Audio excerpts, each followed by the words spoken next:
It's that time of the week when Stephanie Dobson joins us. Stephanie is a lawyer, mediator, and online educator with Hanka Divorce Law and Mediation offices in Edmonton and Lloydminster. Stephanie, thanks so much for joining me today. Thanks again, as always, Stacey. Nice to see you. We are talking about January being divorce month, and we've had a number of different subjects regarding this. And today we're talking about what happens when the decision is made to go through separation and divorce. And this is something that is very stressful. And so, what we're hoping to do today is give some people ideas on where they can start and how to get things rolling. So let's begin with that, Stephanie. If this is all just so much already on somebody, what can you give them for a tip as to where they can get started? Well, let's even start before that decision is made.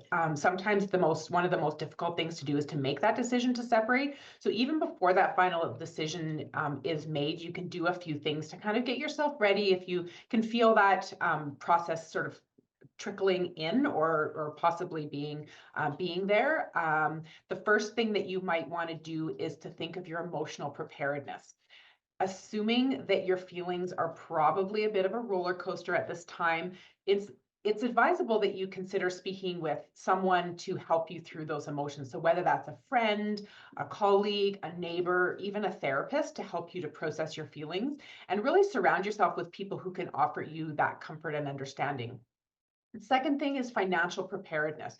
So you might have your lawyer or your mediator is going to ask you for a number of different documents eventually. So you might want to start gathering some of those documents to get ready, whether you gather them electronically or you gather them in paper form. So things like tax returns, bank statements, credit card statements, mortgage information, and even consider creating yourself a budget so that you can start to understand your situation during the relationship as far as what kind of bills there are, but also some post-separation budget issues.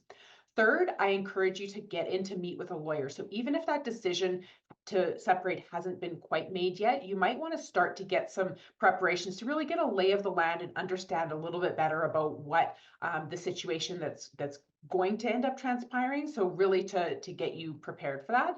And the fourth thing is future planning. So really consider what your employment situation might be and with respect to financial stability, and really think about your personal and professional goals for the future beyond separation.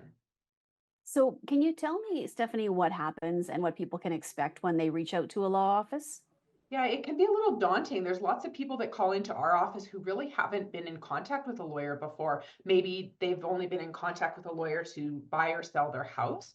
And so there's a few things that you might want to think about. So first is, how do I contact this law office? Of course, there's a phone call. That's a really easy one. You can Google law firms in your local area and make a phone call. But let's dive a little bit deeper. I really recommend that you go to the firm's website and really try to understand what that law firm is about and see if that might be something that particular law firm is representing the style of proceeding that you want to do. And then you can contact them through their website. Usually there's a contact form. Of course, there's going to be their phone number and address on the website. Once you call in, you'll want to tell them that you're calling with respect to a separation and divorce, and they'll put you through to an intake person or an assistant who will be able to help you. Usually when people call into our office, the first thing that we're going to need is your full name, the other party's full name, and then we have to do what's called a conflict check. So that's just to confirm that we're actually able to help you. And then in our office, we just have a few words that we say to you, or our assistant says to you in that first call, and then we set you up with what we call our 5-minute call directly with me so that you can get an idea of what our processes are like in our office. But that ultimate next step is going to be that initial consultation with the lawyer or mediator. And so, when we get to that part, Stephanie, where the initial consultation is happening, what can people expect from that? And what should they be, I guess, prepared for when they walk in the door? So there's a few things that you'll usually do to prepare for your consultation. Every office has some different requirements. So you'll want to ask of that office, what do I need to do to prepare for this consultation? For us, we need three things from you. One is a questionnaire that we have you fill out electronically.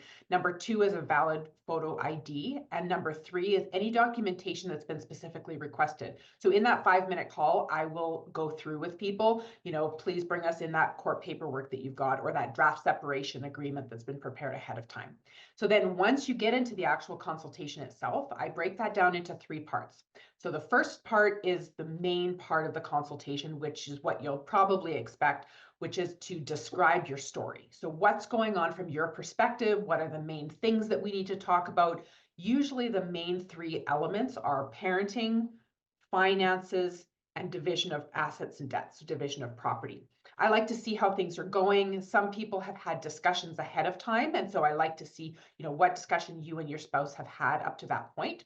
The second part of the consultation is about 10 minutes or so. It talks about negotiation process. So you might have decided on mediation, or you might have decided on a legal process or a court process. And so we'll go through step by step what that actually means, what you can expect. And then at the very end of the consultation, we'll talk about next steps. So we'll make sure that we know, is the next step in your court, or, is the client deciding that they're going to wait a little while before proceeding, or are we supposed to start preparing documentation, or whatever that might look out like. So we need to talk about next steps.